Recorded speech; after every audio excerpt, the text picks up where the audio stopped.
Alright, what is up guys? Welcome back to the channel. I hope you guys are having a great day so far. And today I'm actually meeting a subscriber. He's been following me since a long time ago. He's one of the OGs. So you know, he wanted to buy one of the new stickers. He's around the area, like a 40-minute drive I think. So he's coming from actually pretty far. But he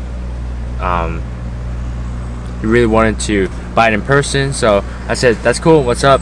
So I'm gonna meet him right now. I think he has like a straight pipe ES or something. It's pretty cool. It's pretty loud too, and I've seen like his Snapchat stories and stuff. His dad doesn't like it too much, so I'm just gonna wait for him. When he pulls up I'll probably hear him, but until then I got his stickers. So shout out to you, James. I put his Instagram on the screen, and it's pretty cool. Oh, you're hella tall, bro.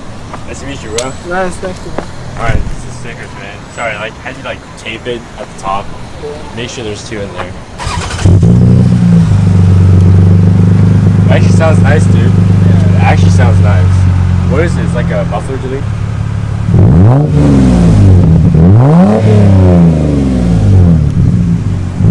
That's so funny. It actually sounds good though. Yeah, it's just only muffler delete. How much did it cost? 80. $80? That's pretty good. It's it sounds good. White Center? Like, West Seattle? Oh, yeah. West Seattle? I see. My mom had one of these cars. It doesn't sound like super like raspy or anything. Yeah, inside is like, inside the hood is stock and sound. Oh. Hey, just putting it on already. Oh no.